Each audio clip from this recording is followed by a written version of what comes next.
La Panamericana y otras vías que conectan la Sierra Norte del país continúan cerradas. Hay bloqueos cada 100 metros, algunos resguardados por manifestantes que decidieron continuar con la paralización a pesar del anuncio inicial de acuerdos con el gobierno. En medio de esta tregua, en Otavalo se vivieron escenas de dolor por el cortejo fúnebre que acompañó el féretro de José Guamán, un comunero que murió luego de recibir un impacto de proyectil en su pecho en el contexto de las manifestaciones. La caravana salió desde Cachiviro, la comunidad donde vivía Guamán, y recorrió 10 kilómetros hasta el Parque de los Dinosaurios en Otavalo. Ahí se produjo su deceso. Lo acompañaron miles de personas. Mientras tanto, en la ciudad, los negocios permanecen cerrados. Esta es la calle Bolívar, altamente comercial. Hoy se ve así.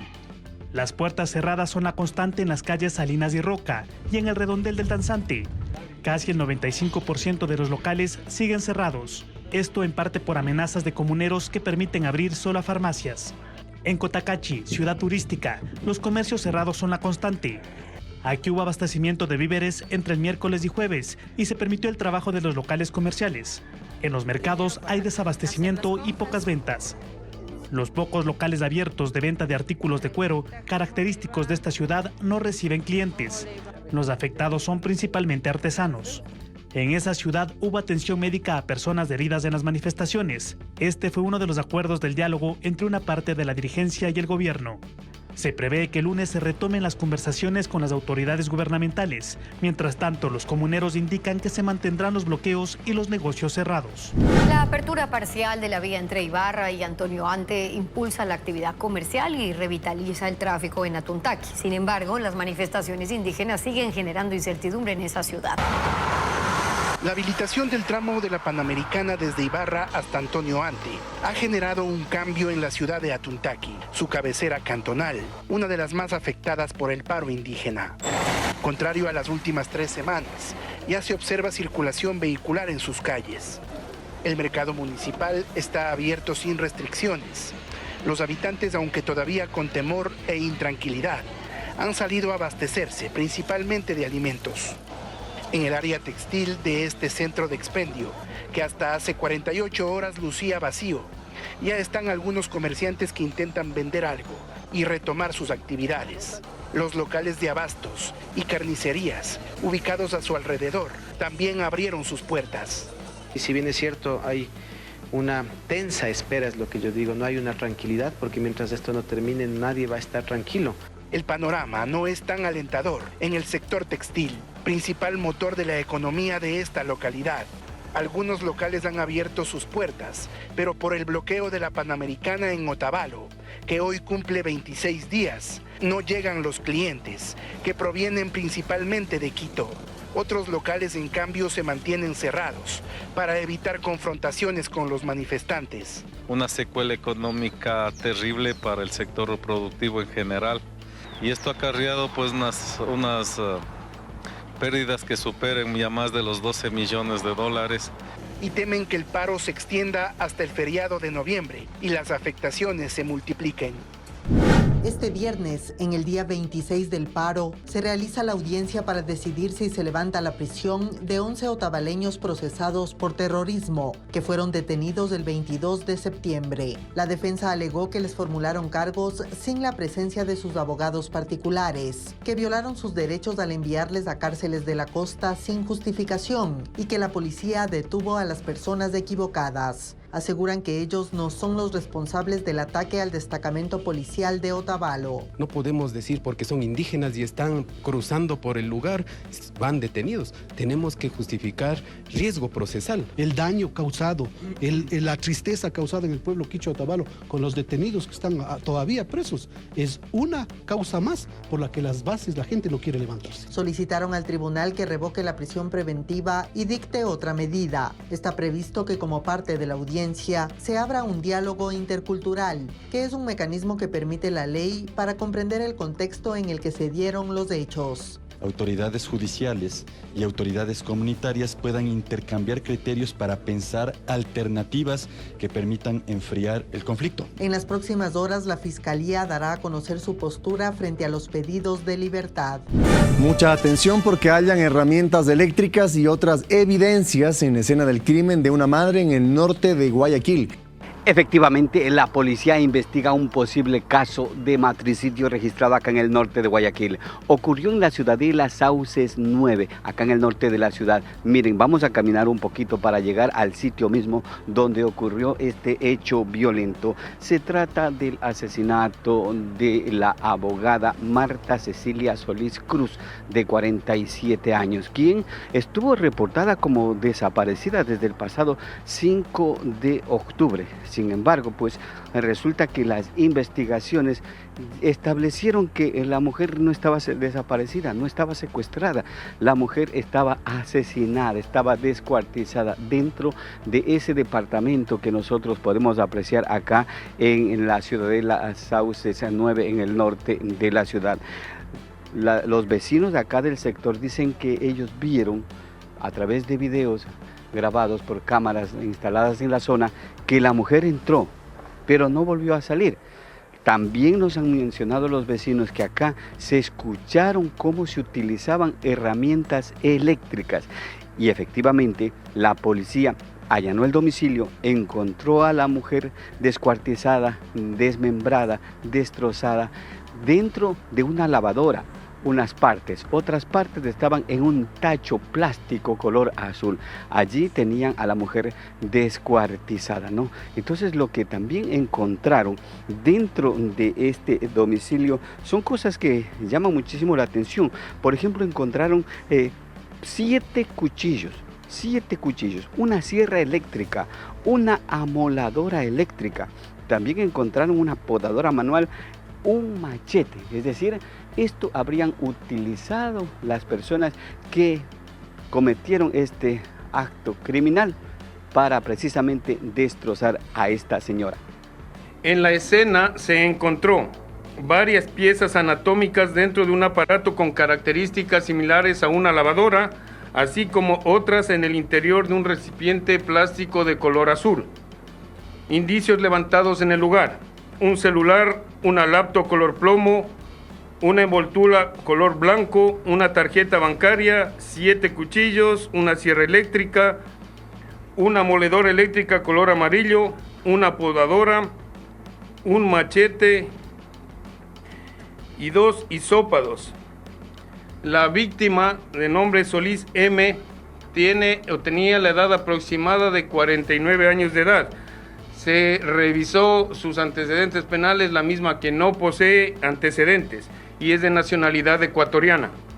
En el lugar del hallazgo se encontraba la hija de la víctima, Andreina L, de 32 años de edad, hija de la hoy Oxisa, quien fue aprehendida y trasladada a la Fiscalía de Flagrancia para determinar su grado de participación en el hecho. La Policía Nacional continúa investigando este detalle, ¿no? ¿Por qué la mujer de 32 años, la hija, quien está en calidad de retenida, pues está siendo investigada?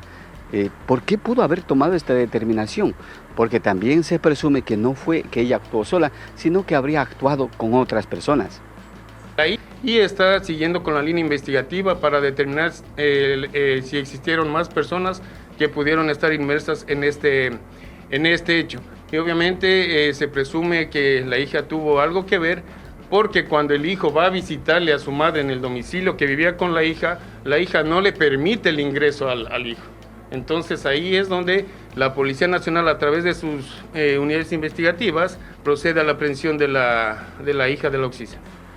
Un hecho que ha conmocionado muchísimo acá a la comunidad de Sauces 9 y yo creo que a la sociedad entera, porque realmente estamos hablando de que una hija estaría involucrada en el asesinato de su propia madre. Seguramente las investigaciones policiales van a determinar cuáles fueron las motivaciones, qué lo llevaron a cometer esto y sobre todo cuáles fueron las personas que también la ayudaron, es decir, cuáles son los involucrados en este caso posiblemente de matricidio que es investigado por la Policía Nacional acá en el norte de Guayaquil.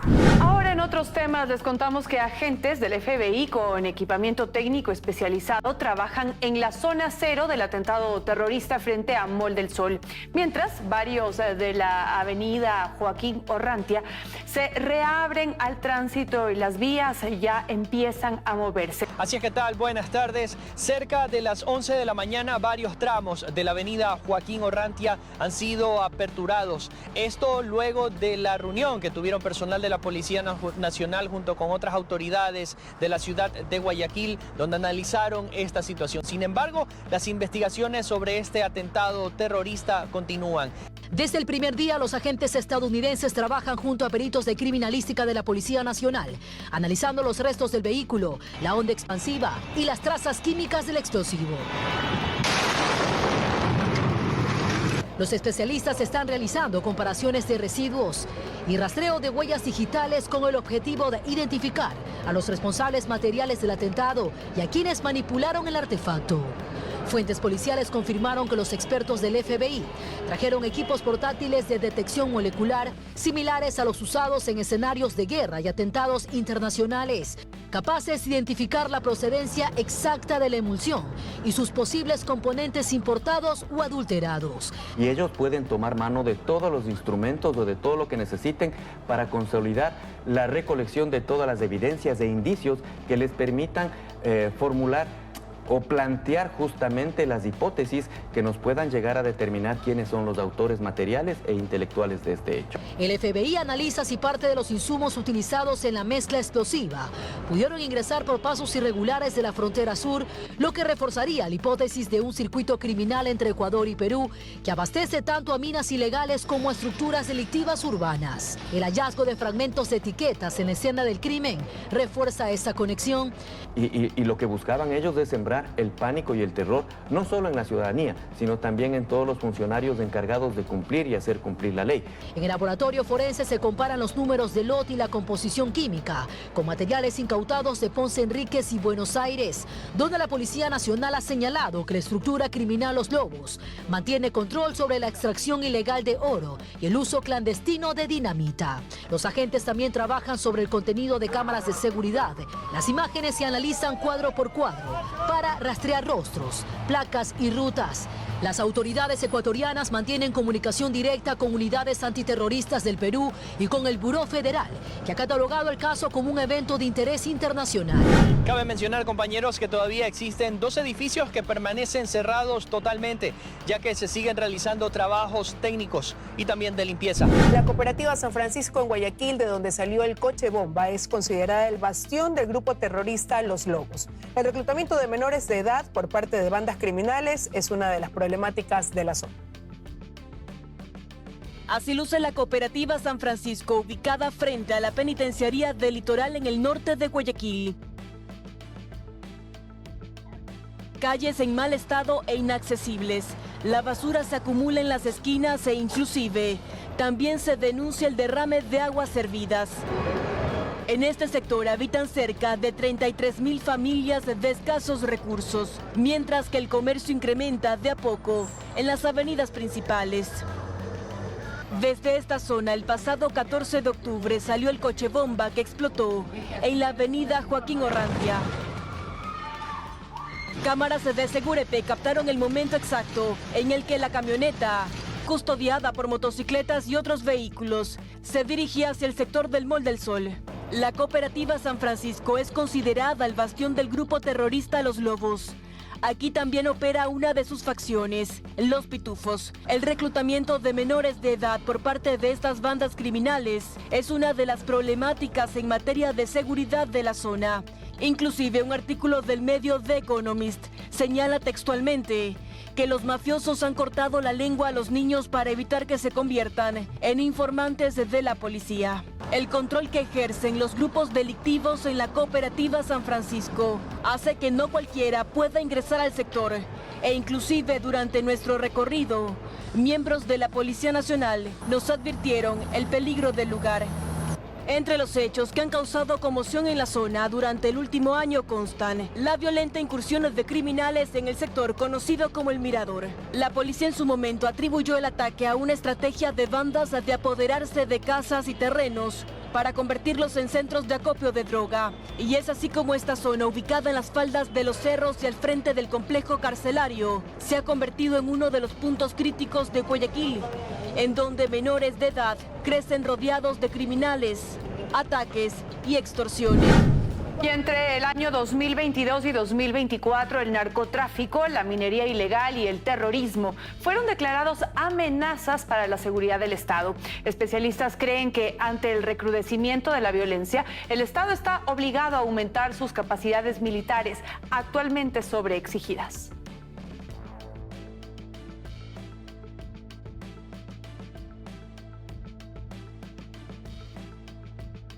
Todas han sido decisiones adoptadas en el Consejo de Seguridad Pública y del Estado, COSEPE, que a propósito de eventos en los que la violencia se ha desbordado en el país, ha declarado entre 2022 y 2024 al narcotráfico, la minería ilegal y el terrorismo, en ese orden, como amenazas a la seguridad del Estado. Pero, ¿qué implica? Lo responde Wagner Bravo, general del Ejército en servicio pasivo, exsecretario de Seguridad Pública y del Estado. Quiere decir que el Estado como tal tiene que comenzarse a defender y atacar estas amenazas. Y efectivamente ahí es cuando entran el empleo de Fuerzas Armadas. Las Fuerzas Armadas han ido sumando cada vez más tareas. Tras la última consulta popular, incluso colaboran en operativos de seguridad interna, tarea principal de la Policía Nacional. Y ahí los vemos en las cárceles, en las calles, haciendo frente a las movilizaciones y en otras actividades más. ¿Se sobreexigen sus capacidades?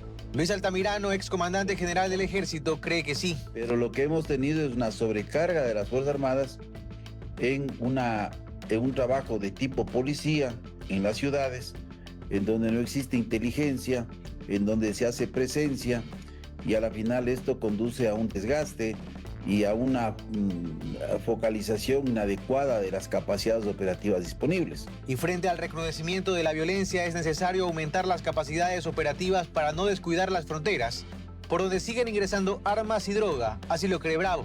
Y las funciones principales de las Fuerzas Armadas, que son proteger la soberanía y el territorio, de una u otra manera están debilitadas. El poder nacional tiene que estar fuerte, porque estamos hablando que estas amenazas no son nacionales. No hablemos de que son delincuentes criollos. Son mafias internacionales que tienen un negocio muy lucrativo. Altamirano señala que urge un cambio de estrategia. Lo que hay que hacer es retirar la política de seguridad de la mesa de comunicación. Se habla de bloque de seguridad, lo que es contrario a toda doctrina, a todo concepto, en donde se han utilizado los bloques con misiones específicas, como por ejemplo en Colombia y de igual forma en el Asia.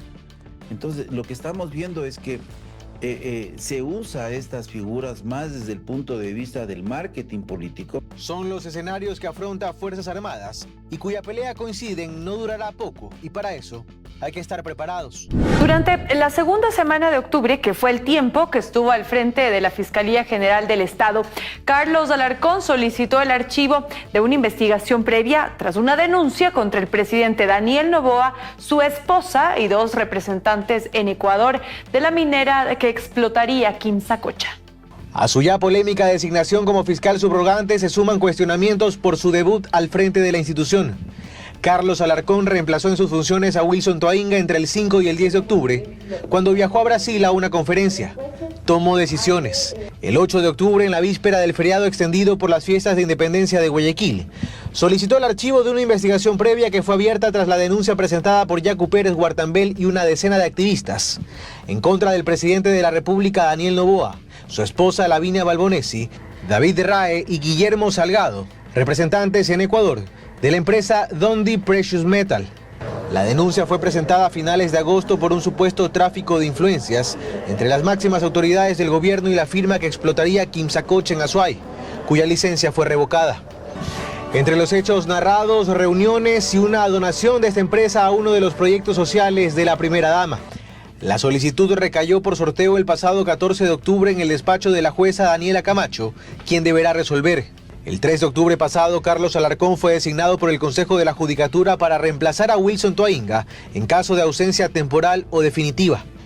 Ocurrió en medio de señalamientos e incluso pedidos de colectivos como la UNE, que demandan que se deje sin efecto la designación, argumentando su falta de independencia, pues desde Fiscalía, Alarcón ha ganado notoriedad por llevar investigaciones de interés del Ejecutivo, Caso Nene, por ejemplo, donde se apunta al hijo de la ex vicepresidenta Verónica Abad. Caso AAA, que ubica al alcalde de Guayaquil en el centro de una investigación por tráfico de combustibles. Y caso Seguros Petroecuador, que salpica a la familia Goldbaum, a la que pertenece la ex esposa del primer mandatario.